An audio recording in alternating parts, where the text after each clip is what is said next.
No vídeo anterior, que chama Pra que orar, foi falado muito a respeito da nossa dependência da oração. Eu vou deixar o link aqui na descrição desse vídeo para você estar acessando e vendo esse também, que esse agora é um complemento desse que chama Pra que orar. Então você assiste aquele e depois vem para esse de novo. E essa dependência que a gente tem de oração é algo muito profundo, algo muito verdadeiro, que até mesmo Cristo dependeu de oração. Ele precisava estar em oração, ele precisava estar buscando a presença de Deus Pai. A gente vê que nos principais momentos da vida dele, relatados nos evangelhos, ele estava em oração. No batismo dele, ele estava em oração. Na escolha dos discípulos, ele estava em oração, ele passou a noite orando. E quando ele estava para ser entregue já para a morte de cruz, no Getsemane ele orou. E ali ele falou para Deus que seja feita a sua vontade.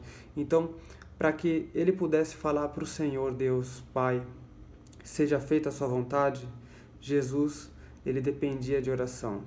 Ele precisava estar em oração, ele precisava estar orando, buscando a presença de Deus, buscando se submeter, buscando se entregar de uma forma que nada mais o impediria, nem mesmo a morte.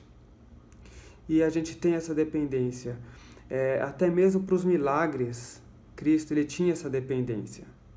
A palavra fala que ele muitas vezes diz que ele não podia fazer nada se não fosse através de Deus Pai. Ele não podia fazer nada sem Deus. Ele dependia. Tem um milagre específico que é a ressurreição de Lázaro, que aconteceu no Evangelho de João, capítulo 11. Se vocês lerem, ele antes de Lázaro sair do sepulcro, a pedra já tinha sido rolada. E aí Jesus ora dessa forma, falando assim: Senhor Deus, graça te dou por ter me ouvido. E aí depois ele chama Lázaro para fora. Ou seja, antes mesmo dele chamar Lázaro, e antes mesmo de fazer essa oração na frente de todo mundo, dando graças a Deus por ter ouvido ele já tinha falado com Deus. Ele já tinha buscado a presença de Deus, porque foi através de uma oração que foi feita antes desse momento que Deus já tinha operado a ressurreição de Lázaro, antes mesmo de acontecer. Então, Jesus nesse momento ele já começa dando graças a Deus por ter ouvido a ele, porque ele já tinha essa certeza, ele já tinha orado e ele já tinha operado o milagre, a ressurreição de Lázaro antes mesmo dela acontecer, mas em oração já tinha sido feito, já tinha sido realizada, porque ele primeiro buscou a Deus em oração e em particular, para naquele momento já realizar o milagre que era esperado, que ele já tinha conquistado. Então, na verdade, esse é o poder de Deus. Esse é o poder de Jesus. Eu creio da seguinte forma, que Jesus, ele veio para essa terra, ele se despiu, ele se esvaziou de toda a sua glória e ele tomou forma de servo. E fazendo isso, ele deixou todo o poder que ele tinha, todo o poder que ele tinha de estar presente, onipresença em todo lugar, ele deixou. Todo o poder que ele tinha de onisciência, de saber todas as coisas, ele deixou. E toda a capacidade de cura, toda a capacidade de expulsão de demônios, toda a autoridade, ele deixou. Então, ele se esvaziou completamente. Mas uma coisa só ele tinha, que eu creio que é a união perfeita com Deus. Isso ele não deixou. Ele foi gerado do Espírito Santo. E ele nunca perdeu essa comunhão com Deus, diferente do homem. Ele foi gerado do Espírito Santo, mas mesmo ele sendo gerado, sendo nascido do Espírito, ele dependia de oração para estar buscando o renovo da presença de Deus. Ele dependia de oração para estar fazendo conforme a vontade de Deus Pai, para que operasse a vontade de Deus através da vida dele.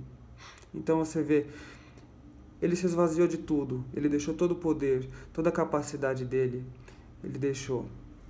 Mas uma coisa, era impossível dele se separar disso, que era o quê? A união perfeita com Deus Pai. Isso ele não deixou, mas pelo contrário, através da oração, ele sempre renovava isso, sempre renovando, que foi o que permitiu ele a cumprir toda a missão dele, porque se ele não tivesse unido com Deus Pai, ele não poderia cumprir isso. Então, Jesus deixou tudo, só não deixou a união com Deus. E isso foi suficiente para preservar todo o poder de Deus na vida dele. E é assim que a gente precisa fazer também. Jesus, em vários momentos da palavra, ele fala assim, que ele é um com Deus. E assim, a gente também tem que ser um com ele. Porque a partir do momento que ele ressuscitou e ele enviou o Espírito Santo para nós, nós temos o Espírito Santo em nós. Nós temos a presença de Deus em nós. E a gente precisa fazer como Jesus, fortalecer essa presença, fortalecer essa união com a presença de Deus, sendo um com Deus. Deus habitava em Jesus, assim como habita hoje e sempre vai habitar. E o Espírito Santo habitando em nós, é como Deus habitando em nós, é Jesus habitando em nós, para a gente se tornar um com Ele. E a oração tem um papel fundamental para lapidar isso, para lapidar essa união, para aperfeiçoar. A oração a gente poderia descrever como sendo a maneira de se aperfeiçoar na união com Deus. É a melhor maneira, a oração e a leitura da palavra, é a melhor maneira de você se aperfeiçoar nessa união com Deus, para ser como Jesus, uma união perfeita, que nada pode separar. Na oração você conhece mais do amor de Deus. E a palavra fala que nada irá nos separar do amor de Deus, nem altura, nem profundidade, nem potestades, nem morte, nem vida, nada. Então, pela oração, a gente habita no amor de Deus. A gente está em perfeita união com o amor de Deus. E a palavra também fala que o amor é o vínculo da perfeição. Se a gente está em oração, a gente prova desse amor e a gente se aperfeiçoa nesse vínculo, a gente se aperfeiçoa em Deus, que Ele é a perfeição. Então, você vê como a oração ela pode te abrir para você ter uma vida totalmente diferente, para você ser totalmente transformado, de uma maneira que você esteja perfeitamente unido com Deus, em amor. É isso que a oração faz. É assim que Jesus viveu uma vida de oração, uma vida em perfeita união, que capacitou ele a cumprir tudo o que ele veio cumprir. Porque ele mesmo disse, sem Deus ele não poderia fazer nada. Então, você vê que a oração nos leva a viver uma vida de comunhão com Deus, a uma vida de união perfeita no amor dele. E aí eu também te pergunto, não é assim que a gente vai viver no céu? Num amor perfeito, numa união perfeita com Deus? Porque no céu a gente não vai estar expulsando demônios, no céu a gente não vai estar batizando no Espírito Santo, a gente não vai pregar, e a gente não vai precisar curar enfermos. No céu não vai ter nada disso, mas vai ter a união perfeita com Deus. A união perfeita, inquebrantável, inquebrável no amor dele, totalmente segura no amor dele. Isso vai ser o céu, na eternidade. Vai ter louvor, vai ter glorificação a Deus e união com ele. Isso é a perfeição. E a oração capacita a gente a viver, a provar disso aqui mesmo nessa terra. Porque Jesus, ele viveu dessa forma.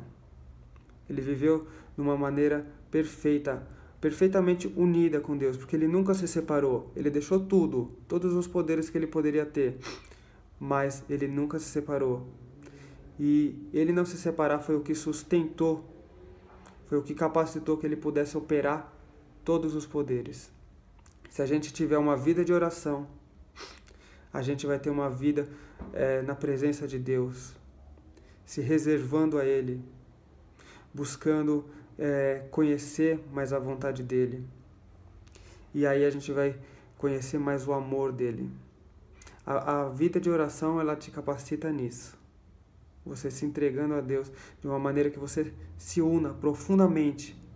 O seu espírito se una profundamente com o Espírito de Deus e não tem a resistência do seu espírito, mas você se entrega completamente e pode viver uma vida perfeita, como Cristo viveu.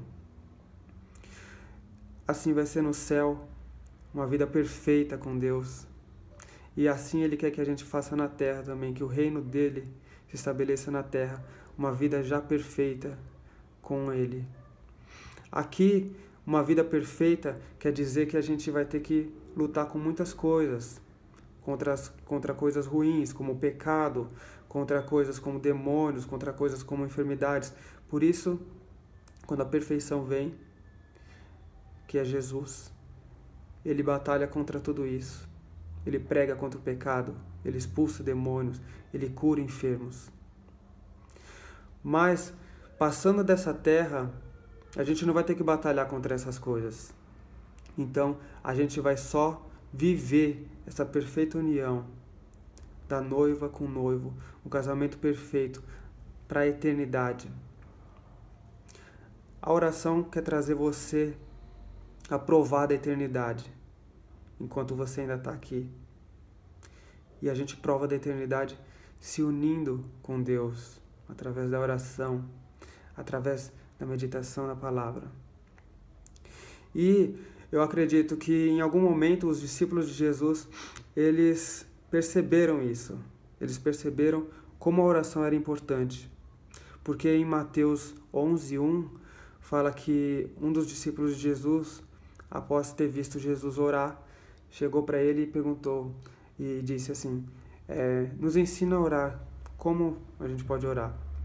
E aí Jesus começou a ensinar o modelo de oração que a gente tem por nome como Pai Nosso. E esse é um próximo tema de um vídeo que eu vou estar fazendo sobre o que é o Pai Nosso, o que representa o Pai Nosso. Mas e você? Já orou hoje?